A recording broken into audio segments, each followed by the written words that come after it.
Hello, welcome to the show. Today's episode aims to connect three seemingly disparate but potentially interrelated threads for a closer examination. The first concerns the blood moon observed in Beijing's sky on the eve of the two sessions. The second involves a high-profile Xinhua news agency article praising Xi Jinping, in which the final three photographs inexplicably omit Xi himself. And the third pertains to reports of round-the-clock construction at Beijing's Western Hills Underground Command Center, suspected to be expanding a larger bunker and operational fortress for the top echelons of the Chinese Communist Party, CCP. The simultaneous occurrence of an astronomical phenomenon, a propaganda misstep, and wartime engineering raises the question, is this mere coincidence or are these indicators of an impending crisis for the CCP regime? If this topic interests you, please subscribe and enable notifications by turning on the bell icon to select all so you don't miss future episodes. On March 4th, the opening day of the CCP's two sessions, Xinhua published an article titled "Through the Lens, Steering and Drafting the Blueprint for Victory." Its purpose was straightforward: to extol Xi Jinping's achievements. The piece featured a series of photographs arranged chronologically, depicting Xi Jinping's glorious journey from a local official to the paramount leader. The first photo shows Xi as the county party secretary of Jiangding in the 1980s, a young man standing before a map planning local development. The second captures Xi as Fuzhou Municipal Party Secretary in 1991, discussing the 3820 strategic project. The third presents Xi as Zhejiang Provincial Party Secretary in 2006, advancing the 8-8 strategy in Zhejiang. Subsequent images cover the period after Xi assumed leadership of the CCP at the highest level. The overarching narrative is consistent. Xi Jinping has continuously charted grand blueprints for China, a classic CCP propaganda formula. Yet the truly anomalous element emerges toward the end. Beginning with the third-to-last photograph, something goes conspicuously awry.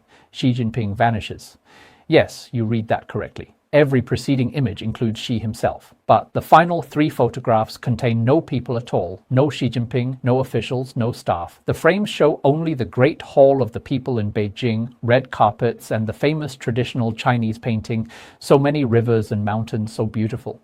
Numerous netizens who viewed this reacted with amusement. Some remarked that the earlier sequence portrayed the leader guiding China, while the conclusion became "China remains, but the person is gone." Even more striking is that these three photographs occupy precisely the concluding position of the entire article. In other words, the propaganda piece ultimately leaves the viewer with an image of enduring rivers and mountains, yet an empty hall and absent leadership. Many began to jest, is this implying Xi Jinping is gone? Some even described it as a form of political metaphor. The preceding photographs all emphasize how the leader plans for China. The final three, however, depict only land and rivers, no leader, no regime, merely China itself. Viewed through the lens of Chinese history, this imagery carries strong symbolic weight. Throughout dynastic transitions in China, one constant endures: the rivers and mountains themselves. Dynasties fall, emperors vanish, regimes collapse, but the land and rivers persist, the people persist, civilization persists. Coincidentally, on the night before this year's two sessions convened, a deep crimson blood moon appeared in Beijing's night sky, the entire lunar disk appearing stained with blood, hanging silently overhead. Many who witnessed it felt an indescribable unease. Why precisely at this moment? In Chinese historical tradition, blood moons frequently presage major regime upheavals. The most famous instance occurred in 1644. That year, the Ming dynasty was already crumbling. Historical records note that on the night of the 18th day of the third lunar month, a blood-red moon appeared over Beijing, the moon red as blood. Peasant rebel leader Li Zicheng's forces stormed Beijing, and the last Ming emperor, Chongzhen, hanged himself from a crooked tree on Coal Hill. Thus ended a dynasty that had ruled China for nearly 3 centuries. Another well-known case is the 1911 Wuchang Uprising. Qing court official Yun Yuding recorded in his diary that on the evening of October 10, 1911, he observed the rising moon blood red in color. Deeply shocked, he returned home and wrote 4 characters in his journal: "The moon rises as blood." The next day brought news of the Wuchang Uprising. The Xinhai Revolution formally commenced and Qing rule ended the following year in 1912. Consequently, in traditional Chinese culture, blood moons are widely regarded as celestial omens heralding epochal change. Now, on the eve of the latest CCP2 sessions, a blood moon reappeared in the sky. Many cannot help but ask, does this signify that the CCP's mandate has truly run its course? A considerable number of netizens believe that should the CCP one day cease to exist, China itself would endure, and quite possibly fare better. One thread involves a blood moon celestial phenomenon on the eve of the two sessions. Another features a Xinhua propaganda article, whose concluding trio of images abruptly excludes the leader. Many observers have remarked that such alignments feel eerily like historical coincidences. Of course, it cannot be asserted that Xinhua deliberately implied anything. The CCP's propaganda apparatus most likely experienced a production error. Nevertheless, history demonstrates that many major turning points first manifest in seemingly trivial details. History sometimes plays ironic tricks. When a regime approaches its end, events often grow increasingly strange. Celestial signs, public sentiment, internal purges, diplomatic pressures, all these strands appear to converge on one central question: how much longer can CCP rule endure? The answer may emerge sooner than expected. History has long taught us one truth: no dynasty lasts forever. What ultimately determines China's future has never been any single regime. It has always been the Chinese people themselves. Is Xi Jinping afraid of decapitation? Beijing's Western Hills Underground Command Center operates around the clock. Is Zhongnanhai truly preparing an escape plan? So what is Xi Jinping, who holds supreme power within the CCP, doing at present? Word has spread among Beijing residents that construction in the Western Hills is proceeding non-stop 24 hours a day. According to leaks, the Western Hills are undergoing large-scale expansion of the underground command center. In plain terms, a deeper, larger, more secure subterranean fortress for the CCP's highest leadership, especially Xi Jinping. This information surfaced on March 5th from Liu Min, an overseas resident who participated in the 2022 Chengdu White Paper movement. She relayed accounts from a Beijing resident stating that the Western Hills area is now under continuous 24-hour construction on a massive scale. Many locals are privately discussing whether Xi Jinping and others are expanding the Western Hills Underground Command Center. It is important to note that this is not a sudden rumor. In fact, expansion in the Western Hills has been ongoing since last year, with the scale steadily increasing. This suggests the effort is neither impromptu nor recent, but long planned and now accelerating urgently. Why has this become particularly sensitive lately? The timing is too coincidental. In January this year, the United States captured Venezuelan President Maduro alive. At the end of February, the US and Israel jointly carried out precision strikes on Iranian leadership, directly eliminating Supreme Leader Khamenei along with over 40 core high-ranking officials. These two events delivered heavy blows to dictators worldwide. For Xi Jinping especially, shock likely understates the reaction. Fear is the more accurate term. He must be thinking, if they can seize Maduro today and bomb Khamenei tomorrow, might Zhongnanhai be next? Hence, the non-stop work in Beijing's Western Hills. Many people's immediate interpretation is that Xi Jinping is building himself a deeper bunker, precisely to guard against a decapitation strike similar to what befell Khamenei. Even more chilling is a story passed down through generations mentioned in the Beijing residents' disclosures. The source recounted that his grandfather spoke of large-scale underground bunker construction in the Western Hills during the Deng Xiaoping era. Many involved were military personnel, yet strangely, after the project concluded, large numbers of those workers never returned home and were never heard from again.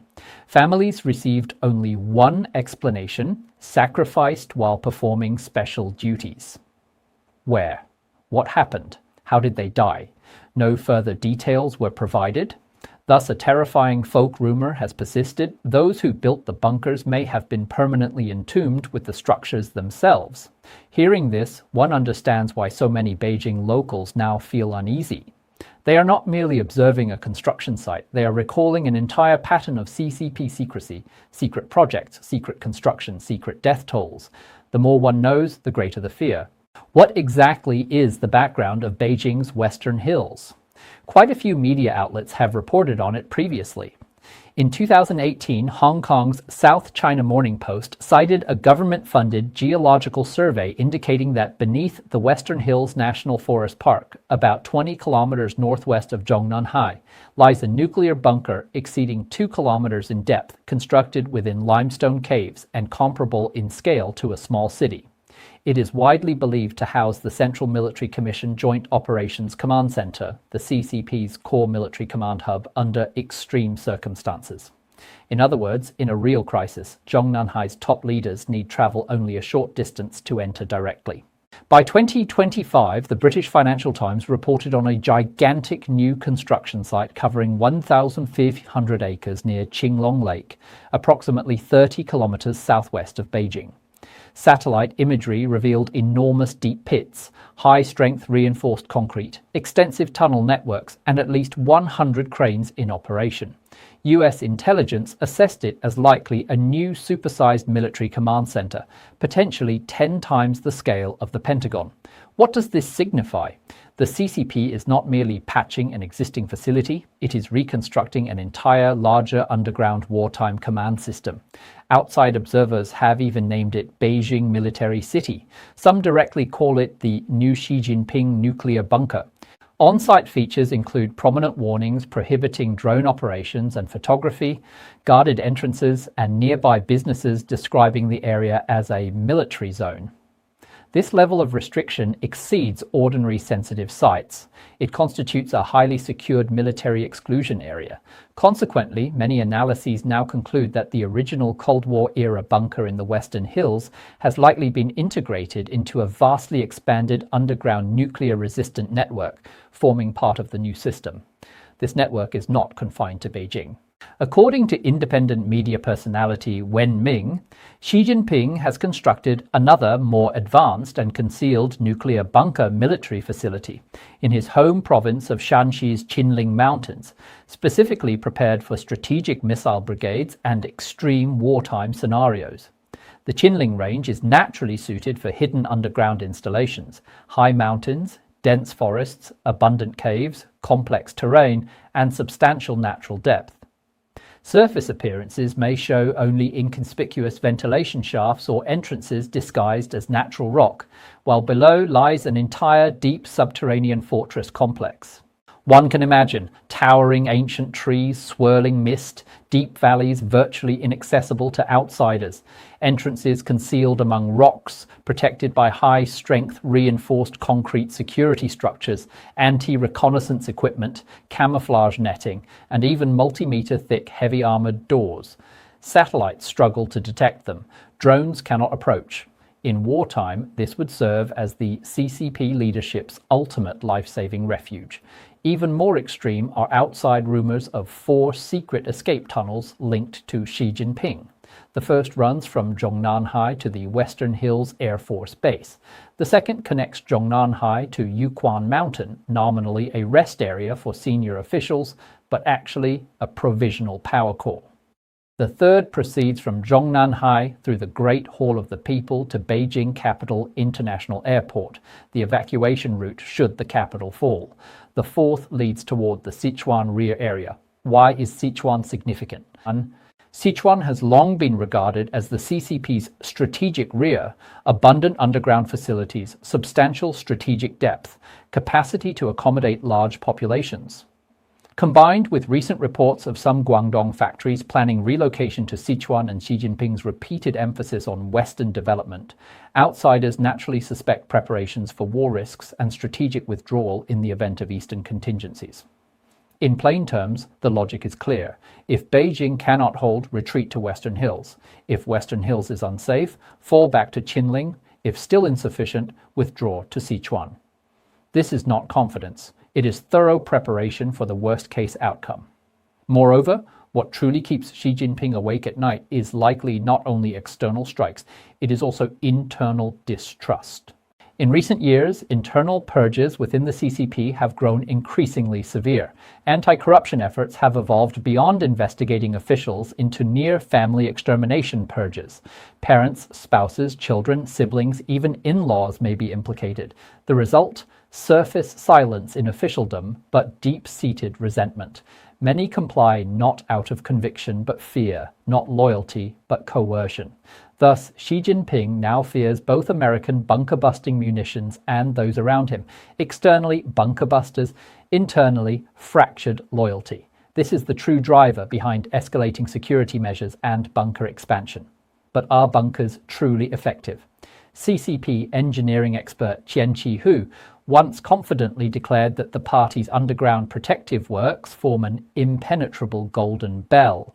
Such assurances should be taken lightly. Modern warfare has repeatedly demonstrated that no bunker, however deep, is guaranteed against technological superiority and intelligence penetration. Iran possessed bunkers. Hamas maintained underground networks. The outcome? Both were shattered, particularly with US B-2 bombers paired with GBU-57 massive ordnance penetrators. Deep underground target destruction capabilities far exceed those imagined 2 or 3 decades ago. More critically, the truly fatal factor is often not the bomb itself, but whether coordinates have been obtained and vulnerabilities exposed by insiders. For dictators, the greatest danger frequently lies not in external firepower, but in internal fissures. In the final analysis, Xi Jinping's frantic construction of bunkers, tunnels, and escape routes, ostensibly to defend against American strikes, decapitation, and nuclear attack, fundamentally reveals one reality: he does not feel secure, and he is acutely aware of this fact. In closing, the greatest security for any dictator has never derived from bunker depth, steel plate thickness, or escape tunnel length. True security lies not in hiding within mountains, burrowing 2 kilometers underground, or building 4 secret passages and 2 nuclear bunkers. Genuine security consists in refraining from dragging the entire nation into enmity with its own people and the world, in pursuing peaceful coexistence rather than militaristic adventurism, in earning the people's trust rather than universal fear and resentment. When a regime reaches the point where it trusts only concrete, steel, and bunkers, it has already lost confidence in the hearts of the people. Welcome to share your views in the comments section. Don't forget to like, subscribe, and follow for more in-depth analysis. See you next time.